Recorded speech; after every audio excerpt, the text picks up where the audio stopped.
Halo guys, kembali lagi di channel YouTube kami, Yayasan Insan Cita Selapara, yang selalu menayangkan konten edukasi seperti Inspiring Talk, Potret Pemuda Galau yang akan menambah wawasan Anda. Sebelum kita lanjut, jangan lupa subscribe, komen, like, dan share tentunya, oke?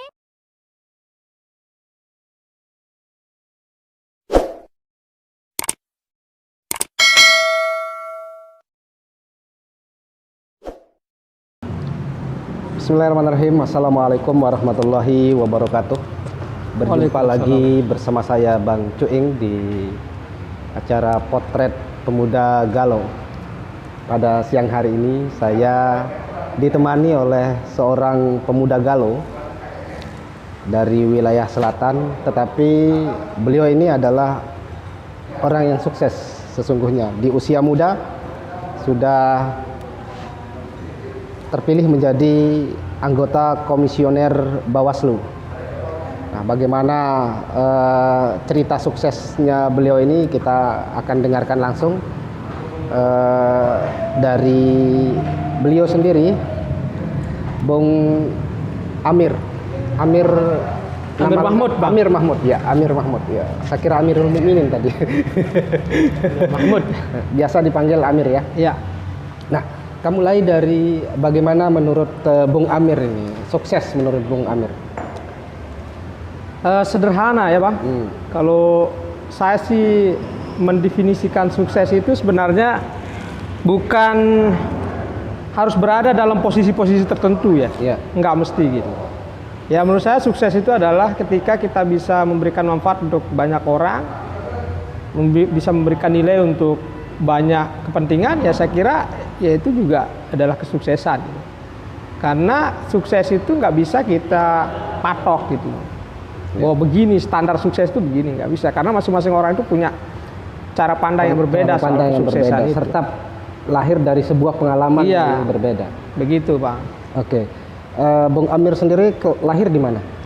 Ya, alhamdulillah kebetulan saya lahir di tanah atau wilayah yang sangat tandus di wilayah selatan, namanya Jeruwaru, Desa Wakan, yang saya kira seantero Lombok Timur ini pasti tahu lah.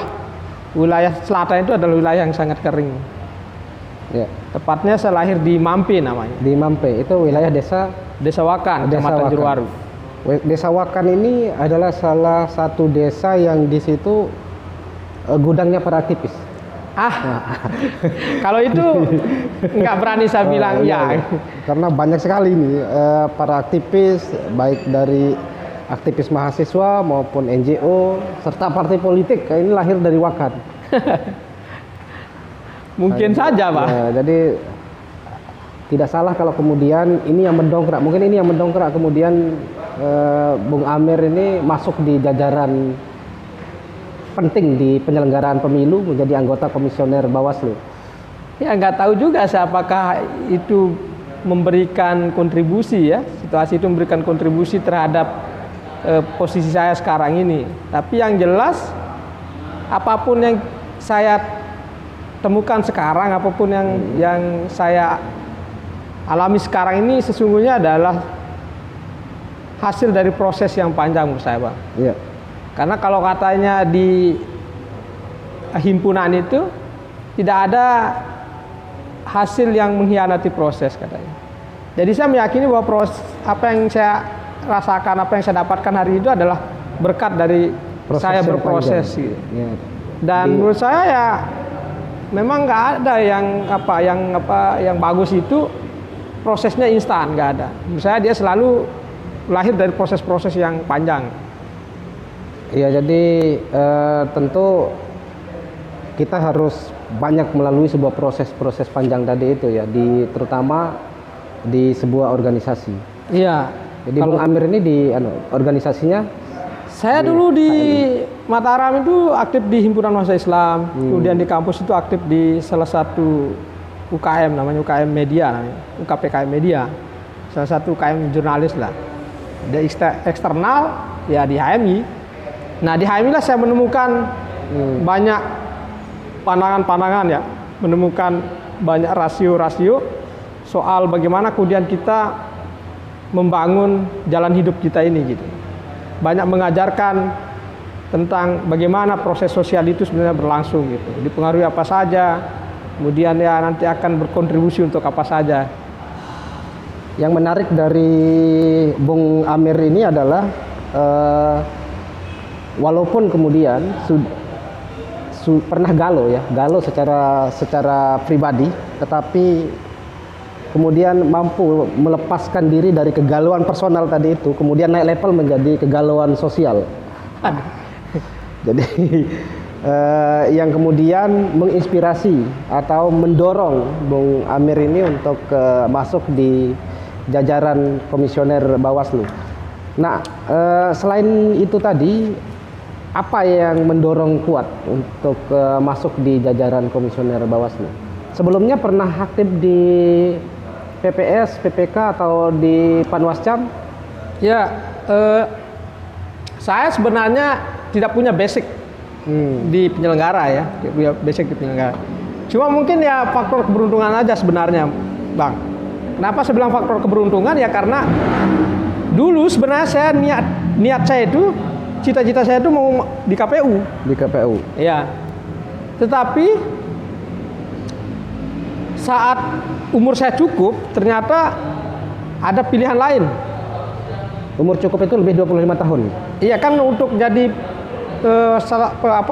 syarat penyelenggara itu untuk bisa menjadi komisioner itu kan harus 30 tahun. Oh, 30 tahun. Harus 30 tahun syaratnya. Sekarang umurnya sudah? Sekarang saya udah 36 jalan. 36 jalan. Ya. Nah, jadi waktu itu umur saya itu 32 tahun baru masuk di penyelenggara. Nah, sebelumnya kan hanya ada KPU, belum ada Bawaslu. Bawaslu itu masih ad hoc semua. Hanya baru di RI di sekitar tahun 2007-an itu. Masih panitia lah, panitia. Ya, di RI baru udah permanen, kalau di sekitar 2007. RI itu udah permanen. Cuman di tingkat bawah itu belum lah. Provinsi aja itu sekitar 2009 kalau nggak salah itu. Mulai dia permanen. Nah, kabupaten kota ini ya kemarin-kemarin sejak Undang-Undang 7 2017 itu disahkan sebagai sebuah undang-undang pemilu. Baru kemudian saya ikut seleksinya gitu. Awalnya saya pingin ke KPU sebenarnya, tapi karena ada pilihan lain dan itu adalah penyelenggara. Proses rekrutmen Bawaslu ya? Iya, kebetulan lebih dulu ini gitu. Bawaslu, ya Bawaslu rekrutmennya gitu. Akhirnya saya ikut di situ. Ya berkat juga sih sebenarnya, berkat jaringan, berkat karya teman-teman di himpunan ya yang banyak bantulah. Gitu. Jadi akhirnya ya alhamdulillah ya jadilah. Makanya saya bilang ya himpunan banyak mengajarkan banyak hal lah. Jaringan, banyak mengajarkan tentang solidaritas dan seterusnya. Pembelajaran apa saja yang diperoleh dari proses yang dilalui? Kalau pembelajaran banyak sekali, Bang. Banyak sekali. Ya soal intelektualitas kita banyak dapat dari himpunan, karena di himpunan itu ya tradisinya kan, tradisi baca, tradisi diskusi. Kemudian soal apalagi koneksi, pola komunikasi, bangun jejaring dengan orang lain, dengan kelompok-kelompok lain. Kemudian membentuk. Ya itu yang kemudian membentuk. Makanya saya bilang dalam proses kesuksesan saya ini sebenarnya ya bukan sebenarnya sih, sebenarnya memang andil banyak orang gitu loh, andil banyak pihak. Yang tentu itu ya digerakkan oleh Tuhan lah.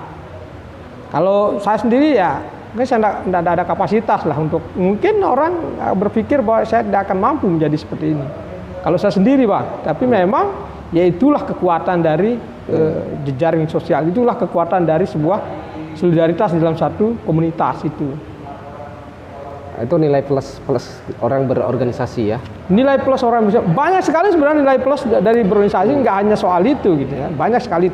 Menurut saya yang paling penting dari nilai plus dari berorganisasi itu adalah kita bisa meningkatkan kapasitas intelektualitas kita. Karena kalau orang, menurut saya ya, orang kalau kapasitas intelektualnya udah terbentuk, terbangun, jadi dia mau berada dalam kondisi apapun itu mereka akan siap bertarung gitu. Mau dalam arena apapun mereka akan siap bertarung karena mereka yakin bahwa dengan kapasitas yang dia punya itu dia bisa gitu. Itu yang paling penting sebenarnya. Kalaupun enggak itu ya menurut saya kalau hanya sekedar membentuk jaringan-jaringan tanpa kemudian kapasitas intelektualnya juga nggak dibangun, ya saya kira terjadi juga gitu, kemacetan juga.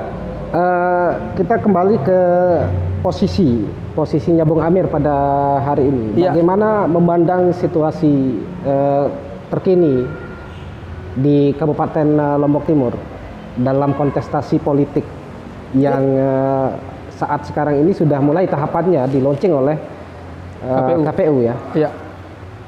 Iya Bang, saya kira ini pertanyaan yang sangat spesifik ya, berkaitan dengan profesi saya. Menurut saya ada dinamika sekarang ini, udah mulai ada dinamika terkait dengan politik. Jadi kenapa saya bilang ada dinamika? Karena beberapa hari yang lalu di kantor tuh sudah ada koordinasi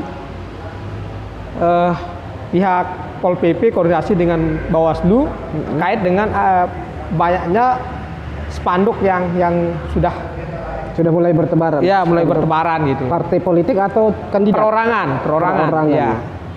Jadi mereka minta pandangan dari Bawaslu. Calon bupati. Ya, kemungkinan mungkin calon bupati atau mungkin juga calon legislatif ya.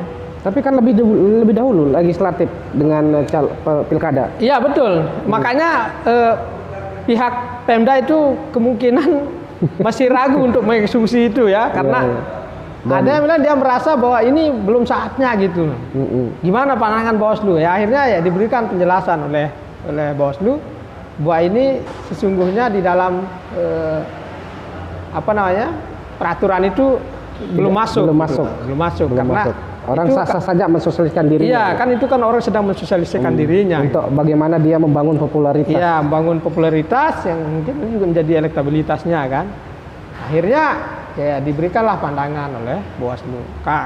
Kalau bicara soal bagaimana melihat Lombok Timur, ya Lombok Timur ini saya kira adalah salah satu kabupaten yang dinamikanya bagus lah menurut saya. Kenapa saya bilang bagus? Ya jauh hari orang sudah melihat. Gitu loh. Ada figur maupun dari partai politik yang punya eksistensi kuat atau basis yang kuat di kabupaten. Betul. Dan saya kira ya nggak ada salahnya lah orang kalau mensosialisasikan diri ya, siapapun boleh mensosialisasikan diri ya, selama dia tidak melanggar peraturan-peraturan. Misalnya kayak bersosialisasi diri ya, di Perda kan ada aturan di mana tempat kita harus mensosialisasikan diri, apa aja konten-kontennya, yang mana kan diatur. Di dalam undang-undang pemiluan juga sebenarnya diatur, tapi spesifiknya nanti pada saat masa kampanye dan seterusnya. Iya, tapi kalau kita berbicara masalah pemilu di baik pileg maupun pilpres yang akan datang yang dilaksanakan secara bersamaan.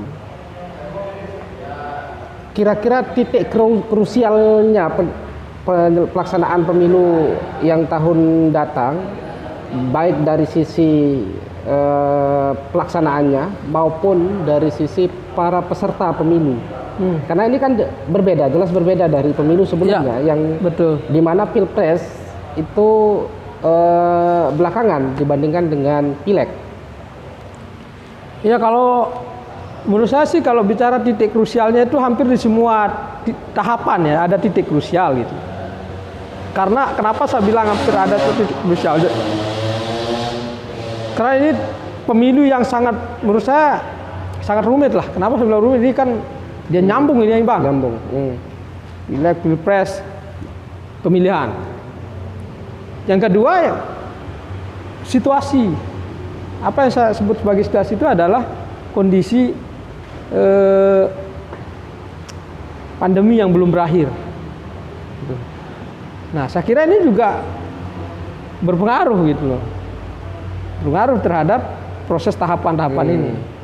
Karena itu ya menurut saya selalu ada titik krusial di setiap tahapan itu. Tahapan-tahapan apa saja yang akan dilakukan oleh kalau berbicara masalah penyelenggaraan pemilu di Bawaslu sendiri? Kalau di KPU kan punya tahapan mulai dari proses ini mungkin verifikasi partai politik, kemudian validasi data pemilu. Nah, kalau di Bawaslu sendiri apa saja yang dilakukan di dalam proses tahapan ini? Nah, karena Bawaslu adalah lembaga pengawasan, jadi kita mengawasi tahapan yang dilakukan oleh pengawasan KPU. kan KPU itu adalah lembaga teknis. Nah, Bawaslu itu lembaga yang mengawasi teknis itu. Jadi sebenarnya kalau bicara tahapan apa yang ada di dalam Bawaslu ya tahapannya sama dengan ya? Karena kita mengawasi tahapan yang dilakukan oleh penyelenggara teknis. Apakah kemudian penyelenggara teknis ini sudah mengikuti SOP yang sudah ditetapkan? Betul. Apakah lembaga teknis ini sudah sesuai dengan peraturan atau tidak gitu kan? Kemudian pesertanya sudah benar apa tidak, sesuai dengan peraturan apa tidak? Yang ada nggak perbedaan yang menonjol untuk penyelenggaraan pemilu di tahun 2024 besok dengan pemilu sebelumnya? Kalau menurut saya hampir nggak ada lah. Yang bedanya cuman karena ya kalau dari sisi kalau yang pemilihan yang pilkada itu ya hampir sama. Kenapa saya bilang hampir sama? Karena sama-sama dalam kondisi pandemi gitu. Kita nggak tahu nih apakah pandemi ini masih akan terus atau sudah bisa diatasi atau tidak kan? Nah, kalau dari sisi pilpres pileg sebenarnya ya bedanya cuman kalau di 2019 pileg 2019 kan pandemi belum ada. Yang 2019. Yang 2019. Kalau kali ini kan kita masih dalam bayang-bayang pandemi Bang di 2024 karena pemerintah sendiri ya belum mengeluarkan satu kebijakan yang memastikan bahwa pandemi ini berakhir gitu. Ya. Nggak ada anunya sebenarnya kalau secara signifikan itu perbedaan tahapan itu nggak ada. Tahapannya sama dengan pemilu sebelumnya ya. Iya. Tetapi kalau berbicara masalah bagaimana proses rekapitulasi suara itu ada nggak perbedaan? Kalau sebelumnya misalnya kalau rekap itu di tingkat kecamatan, kalau nanti cukup di tingkat TPS. Nah, kalau soal itu kan nanti kita akan lihat regulasi yang dibuat oleh KPU. Nanti akan ada PKPU terkait dengan tahapan ini. Kalau misalnya rekapitulasi, apakah kemudian nanti rekapitulasinya akan menggunakan rekap atau tidak misalnya, atau mungkin nanti sudah nggak ada lagi rekapitulasi di tingkat kecamatan, langsung ke kabupaten misalnya. Kita kan belum tahu ini. Kita nanti mengikuti regulasi yang ada, mengikuti PKPU. Kalau misalnya PKPU yang diterapkan pakai PKPU ini nggak ada perubahan ya pasti begitu. Tapi nggak ada. Sendiri belum keluar. Kan belum, masih menggunakan PKPU lama ini. Kalau soal rekap tapi Bang ya. Kalau soal rekap ya. Kalau untuk proses verifikasi partai politik ini kapan dimulai? Agustus ya? Ya. Agustus sudah mulai verifikasi partai politik. Di tahun 2022 ini tahapan apa saja yang dilakukan? Di 2002 itu tahapan yang akan berlangsung itu kemarin yang pertama itu 2 Juni bulan ini di tanggal 12 sudah penyusunan regulasi soal tahapan program dan anggaran kalau nggak salah di PK nama tahapannya itu. Kemudian ada lagi penyerahan data pemilih, kemudian baru ke pendaftaran dan verifikasi partai politik. Tuh. Dan masih banyak lah, masih banyak beberapa ya. Ini sampai berapa ini? Ini sampai Desember ya, ini sudah pendaftaran dan verifikasi peserta pemilu. Oh sudah masuk ke verifikasi ya di bulan Desember. Di Agustus sampai Desember. Sudah ada kepastian partai politik yang lolos pemilu. Iya, nanti kan hasil verifikasinya di situ. Nah, baru nanti diumumkan nanti. Di Januari, April Di awal tahun lah ya, di awal tahun 2023. Itu baru pencalonan anggota. Caleg-caleg untuk ini ya. Bakal calon ada daftar calon sementara DCS. Daftar calon sementara. Baru kemudian ke DCT, daftar calon tetap. Karena nanti diverifikasi juga dia kan. Sejauh ini ada berapa partai politik yang menurut hasil pantauan dari kalau yang Bawaslu di Lombok Timur ya, di Lombok Timur. Kalau yang di Lombok Timur itu ya saya kira yang masuk parlemen lah. Itu ya bisa dipastikan aman lah. Tapi dari informasi Kemenkumham ini hampir 70-an ya jumlah partai politik. Iya, itu yang terdaftar kan. Itu yang terdaftar. Makanya nanti kan dia agak berbeda dia anunya itu berdasarkan putusan Mahkamah Konstitusi itu kan nanti partai-partai yang lolos di parlemen itu kan nggak diverifikasi secara faktual kan. Nah, partai baru dan istilahnya itu baru diverifikasi baik administrasinya maupun faktualnya gitu. ada perbedaan lah, perbedaan perlakuan sekarang ini. Tadi Bung Amir bercerita kalau terangkatnya menjadi anggota Bawaslu di tahun 2017 ya, 2016 atau 2017? 2018. 2018. Kalau dihitung berarti sampai tahun 2023. 23. Berarti nggak ikut di dalam ini. Berakhir kalau 2023 berarti nggak masuk di ini. Di 2024 di pemilih Ya. kecuali kalau terpilih lagi. Ya. Berarti ada proses rekrutmen ya? Akan ada proses rekrutmen.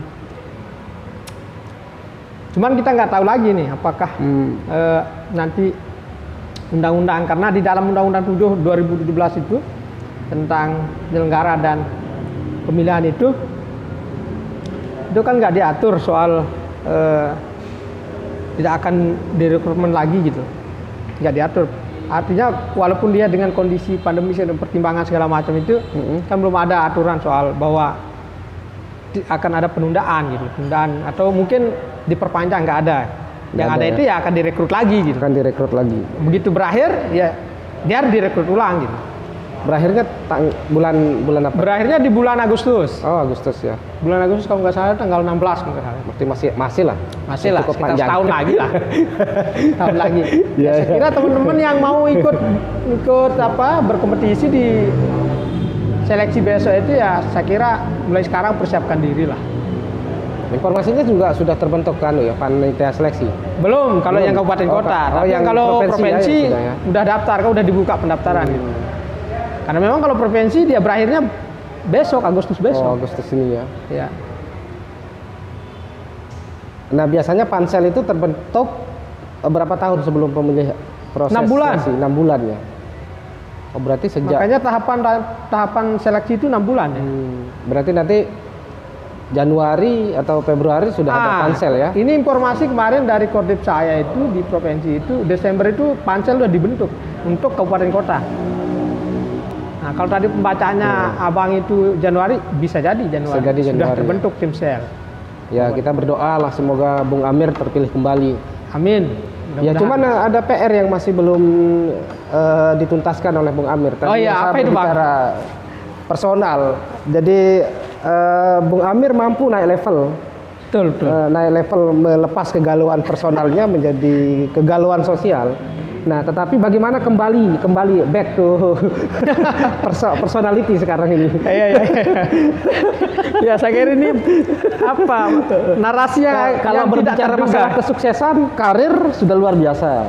Masalah cuan atau pendapatan bulanan saya kira cukup. Alhamdulillah lah, cukup. Sejahtera. Tetapi pendamping ini yang belum. Nah, kalau tadi itu pendapatan, sekarang pendampingan yang nggak ada. Pendampingan. Iya, itulah tantangan. Ternyata hidup ini apa ya? Selalu ada tantangannya. Gitu. Selalu ada tantangan. Di satu sisi orang melihat kita sukses, tapi di sisi yang lain ternyata ada yang bilang nggak sukses gitu. Ya, mereka melihat sisi yang lain dari diri saya ini gitu. Ya, kriteria perempuan siapa tahu dari dia menonton ini nanti kemudian muncul perempuan-perempuan yang standarnya Bung Amir lah gitu kan. Aduh. Mungkin saya sih standarnya terlalu tinggi mungkin. Saya nggak terlalu tinggi juga sih. Saya yang penting dia baik, kemudian dia bisa menerima keadaan siapa adanya. Ya. Itu yang saya ini anak kampung, Bang. Saya sejak awal saya katakan saya ini lahir dari daerah yang tandus. Yang di sana itu kalau nggak di drop air dari utara itu ya nggak ada air lah. Gitu. Makanya kemudian Pandanduri itu menjadi salah satu sumber air yang sangat berpengaruh terhadap pertanian masyarakat di wilayah selatan itu. Tapi saluran irigasi dari Pandanduri ke wilayah Wakan kan sudah nyampe ya? Ya, ada yang sedang dikerjakan sekarang oleh pemerintah daerah dan alhamdulillah terima kasih lah udah membangunkan fasilitas itu sehingga kebutuhan masyarakat terhadap air itu terpenuhi gitu. Tapi kembali ke tadi itu sudah ada calon ini. Insya Allah sedang kita perjuangkan ini. Ya mudah-mudahan lah ya. Mudah-mudahan dia lancar nanti. Lancar. Iya. Hasan Gauk sudah menyelesaikan. Iya, saya juga. Ternyata ya, saya dan ternyata setelah dia hadir di acaranya Yayasan Ihsan Cita itu biasanya langsung dapat jodoh. Mudah-mudahan Bang. Hasan Gauk juga begitu. Iya benar. Saya juga juga itu Bang. Saya juga. Ya Allah. Ya bilang ini Hasan Gauk ya. Ternyata ada juga jodohnya ya. Akhirnya saya refleks ke diri saya nih, masa saya gak jodoh-jodoh gitu. Insya Allah lah kita akan perjuangkan, kita akan menikah. Tapi saya yakin kalau Bung Amir ini sudah ada ini ya, sudah ada calon, tapi tinggal menentukan waktu. Insya Allah. Ya kita doakan semoga cepat dan jangan terlalu banyak mikir, apalagi. Iya betul Bang, betul. Jangan terlalu banyak pikir. Apalagi kalau sudah punya penghasilan, karena tidak banyak pemuda yang bisa berkarir dulu baru dia menikah. Betul Bang. Makanya saya sangat bersyukur dengan apa yang terjadi dengan diri saya hari ini ya. Allah Subhanahu Wa Taala itu apa ya? Udah nggak bisa diungkapkan dengan kata-kata nih rasa syukur saya ini. Iya, makanya kalau saya mengalami sesuatu yang sedikit orang menyebutnya sebagai cobaan untuk ujian lah ya. Ketika saya mau itu saya selalu ingat ya Allah masih banyak rahmat Tuhan yang sudah saya diberikan ini. Masa saya harus lagi mengeluh gitu. Gitulah pikiran saya itu Wah. Sehingga tidak pantas lah kita kemudian harus mengeluhkan baru sedikit yang kita diuji oleh Tuhan itu kemudian kita tidak terima kan. Padahal rahmat dan rezekinya Tuhan tuh banyak banget di kita ini. Ya terutama saya lah. Ya selalu artinya di dalam hidup ini sekeras apapun cobaan, selama kita meyakini ada Tuhan yang selalu mendampingi kita, pasti kita bisa keluar dari. Pasti bisa kita keluar Bang. Harus diyakini gitu.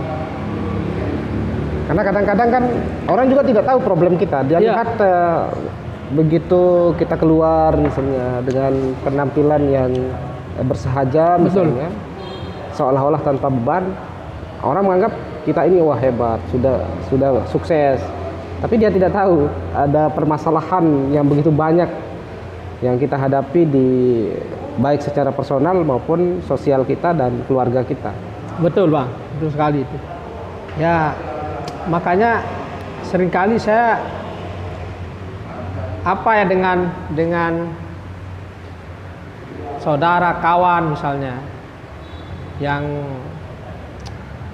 melihat satu sisi dari kita itu. Soal rumah tangga misalnya, soal kenapa belum nikah misalnya. Ya menurut saya terlalu jauh mungkin gitu loh. Kalau ada kawan teman yang bicara, dia berpikir bahwa kenapa nggak nikah dengan penghasilan yang udah cukup, dengan karir yang bagus, dikira kita nggak mau nikah. Ya padahal kan kita punya perhitungan. Seperti yang Abang bilang, dia nggak tahu sebenarnya problem kita itu apa.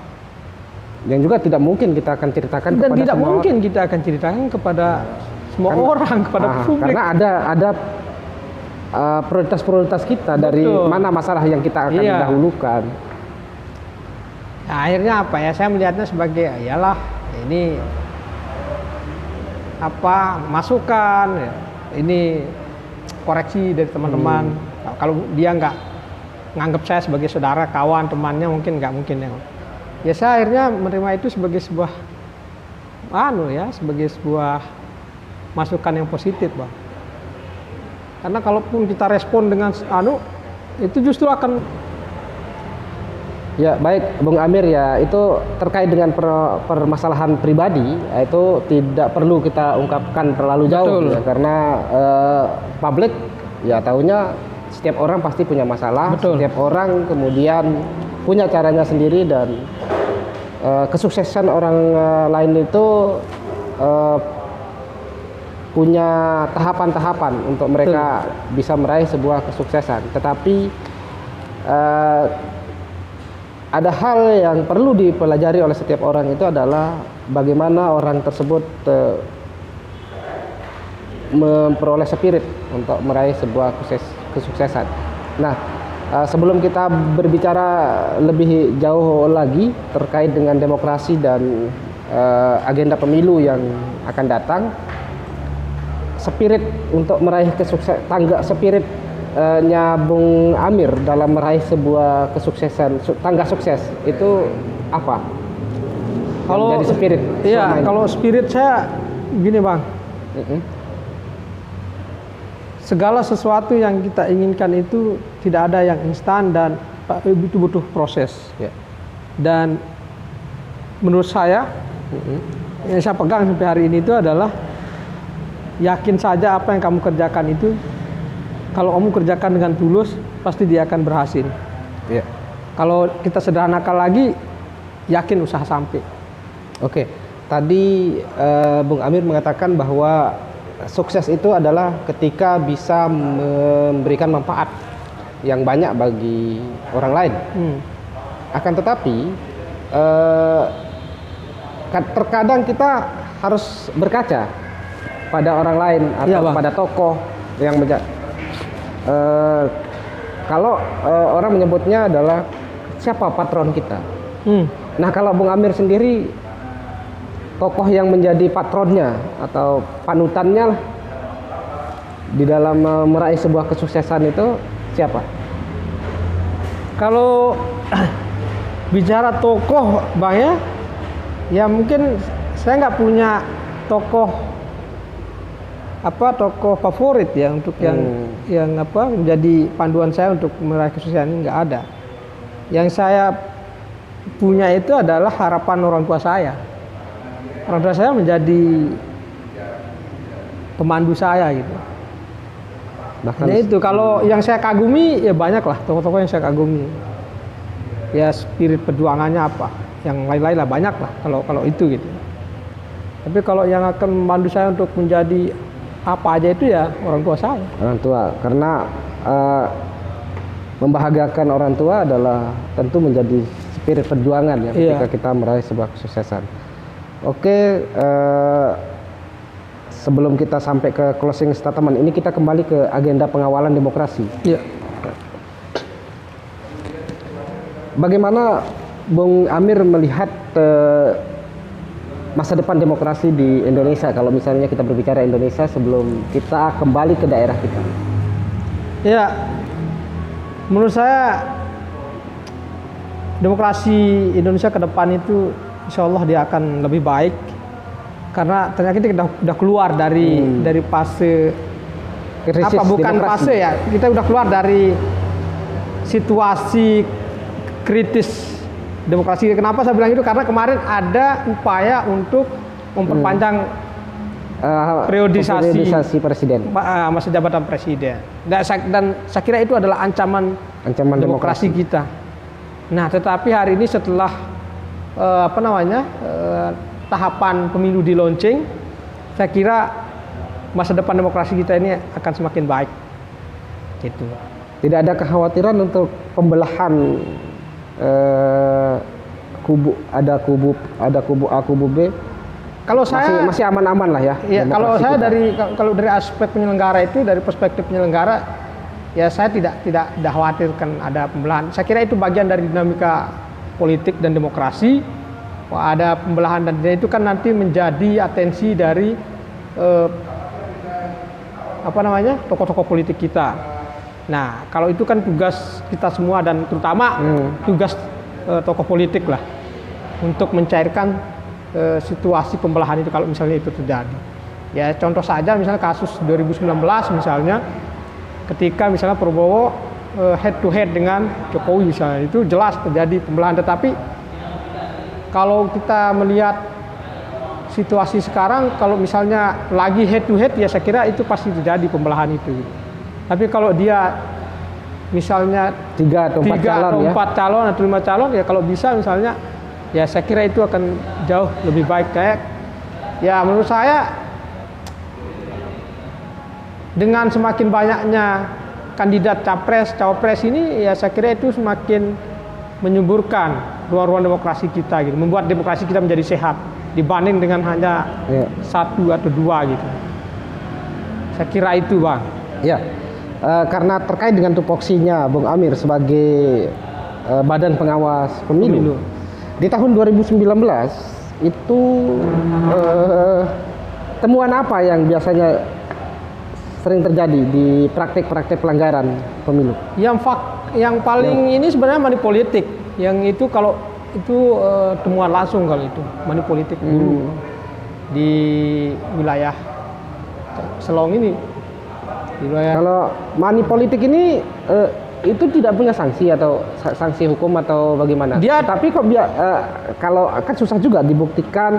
Kemudian hampir semua calon juga melakukan itu. Iya. Jadi nggak ada. Kalau kita mengatakan bahwa seorang ini bersih, omong kosong semua. Hampir semua menggunakan uang. Atau ada yang tidak menggunakan uang, tetapi dia menggunakan bansos. Dia menggunakan aspirasinya, misalnya kalau DPR incumbent, dia tidak menggunakan uang, tetapi dia bangunkan orang rumah misalnya. Dia bangunkan orang rapat beton. Ya kalau itu ya incumbent ya, selama dia tidak dalam masa kampanye sebenarnya nggak ada masalah. Ya karena memang dia menjadi masalah kalau dilakukan di masa kampanye ya. Jadi masalah kalau dia dilakukan di masa kampanye, dia memberikan ini dengan tujuan ini. Itu pasti tujuannya kan. Ya, kecuali di luar itu memang tupoksinya dia untuk menjawab aspirasi konstituennya gitu. Tapi kalau dia itu lakukan di masa kampanye, kalau misalnya ada begini, misalnya ini caleg, saya caleg, ngumpulkan orang 50 orang. Kemudian saya kasih duit sama-sama 100. Ya. Ada 50 orang ini saya kasih duit sama-sama 100. Apakah itu karena dia dari jauh ini? Artinya dalam dari desa, masa kampanye. Pada masa kampanye dari komunitas, dari desa-desa yang berjauhan. Kemudian saya bagikan sama-sama 100.000. Apakah itu termasuk money politik? Berdasarkan undang-undang, Bang, ada batasannya dia. Ada batasan dia untuk biaya kampanye namanya. Kos kampanye itu ada batasannya 60.000. Dan tidak boleh dalam bentuk uang, dia dalam bentuk barang. Iya. Nah, kalau itu ditemukan lebih itu ya itu bisa dikategorikan sebagai sebuah pelanggaran. Gitu. Jadi kalau ada yang bagi-bagi duit 100.000, itu pelanggaran itu. Sanksi ketika dia menjadi temuan. Ya kalau itu pidana dia akan dipidana. Dia akan dimasukkan diproses melalui Gakumdu namanya di Bawaslu itu. Nah, di situ ada 3 institusi, satu Bawaslu sendiri, kemudian ada kepolisian dan ada kejaksaan. Itu bisa masuk ke tindak pidana pemilu. Iya, nanti akan diurai di situ. Gitu. Apakah memenuhi unsur atau tidak unsur pemilu dan materialnya gitu. Kalau dia memenuhi unsur pemilu dan material, maka dia akan diproses nanti dan misalnya ya dipastikan akan menjadi tindak pidana pemilu. Tahapan kampanye itu berapa bulan? Sekarang itu 75 hari kalau nggak salah. 75 hari ya. Kemarin anunya itu 90 hari. Tetapi beberapa kelompok masyarakat itu menyarankan supaya masa kampanye itu diperpanjang. Karena sedikit sekali untuk mensosialisasikan partai, mensosialisasikan diri kan, mensosialisasikan diri maupun mensosialisasikan partainya gitu sebagai peserta pemilu gitu. Hanya 75 bulan, 2 bulan sekian. Tapi sebenarnya kalau berbicara masalah DPR tanpa ada tahapan kampanye pemilu juga mereka sudah mensosialisasikan diri. Lah ya, tapi kan harus diatur. Mereka harus harus taat terhadap aturan itu gitu. Ya, makanya dibentuk ada pembatasan untuk atribut gitu. Ya, itu tidak kan sembarangan. Ada semua aturan mainnya gitu. Ya demokrasi ini sebenarnya sesungguhnya secara hakikat itu adalah bagaimana kita memahami aturan main, bagaimana kita menjalankan aturan main. Itu kan kalau nggak ada aturan mainnya ya bukan demokrasi namanya. Barbarian namanya itu, Bang. Iya. Nah, kalau untuk perhitungan kursi DPR itu masih sama dengan masih sama. Masih sama ya. Iya, masih sama dia. Kalau berbicara Lombok Timur, dapil juga tetap Tetap, tiba-tiba dapilnya tetap. Walaupun sebenarnya sudah Dapil ada dan jumlah kursi ya nggak berubah. nggak berubah. Kita ini kan jumlah kursinya 50. Maksud saya perubahan di dapil masing-masing dapil. Nggak ada. Terus sementara kursinya. nggak ada, karena kalaupun ada pasti kita nanti berkoordinasi dengan KPU, teman-teman di KPU. Tapi kemarin saya coba nggak ada katanya. Walaupun sebenarnya ada kecamatan baru kan, Lenek itu. Berarti dia masuk ke dapil 4 kalau Lenek ke Imel, Ya. masuk dapil 4 dia. Kalau mengacu kepada pemilu 2019. Pemilu 2014 2019 sama dia ya. Ya saya kira itulah Bung Amir terkait dengan diskusi kita masalah bincang-bincang masalah tahapan pemilu ya. Oke. Yang selama ini kalau berbicara masalah pelanggaran tadi itu apa saja yang pernah diberikan sanksi ketika menemukan bentuk sanksi yang diberikan selama ini ketika menemukan pelanggaran tadi itu kan? Tergantung sebenarnya, kalau dia pelanggaran administrasi ya kita rekomendasi. Ada nggak yang pernah di follow up ke aparat? Ada banyak, ada berapa lah. Yang money politik itu sampai dia ke meja persidangan. Terus kemudian ada dulu juga yang di kasusnya di Mas Bagi di Undang Nakir di mana itu saya lupa, itu perempuan menggunakan fasilitas umum, fasilitas publik lah ya. Bukan fasilitas pemerintah kalau nggak salah itu. Iya, Itu kan tempat yang dilarang ya, tempat yang dilarang untuk berkampanye. Ada penyebaran atribut waktu itu. Ya, banyak teman-teman caleg kadang-kadang ya itu. Jadi karena merasa mereka menjadi tokoh di desa itu ya sembarangan, atau di kecamatan ya mereka sembarangan menggunakan tanpa mereka memahami dulu aturan-aturan main di pemilu. Ya. Nah, seharusnya mereka mempelajari dulu secara tuntas bagaimana tahapan penyelenggaraan pemilu, kemudian aturan-aturan yang boleh dan tidak boleh di dalam proses kampanye, sampai kemudian bagaimana memahami aturan main. Bahkan ada caleg yang tidak tahu bagaimana cara menghitung suara untuk memperoleh kursi. Jadi tahunya dia harus mendapatkan suara sekian, naik saya jadi DPR gitu. Jadi tanpa dia harus belajar tentang bagaimana penghitungan suara kursi. Iya. Closing statement Bung Amir. Ya, terima kasih Bang atas undangannya di channel ini, dan menurut saya channel ini sangat bagus sebagai ruang diskursus buat kita semua ya, tidak terbatas apakah dia pejabat publik, tokoh ormas, tokoh masyarakat.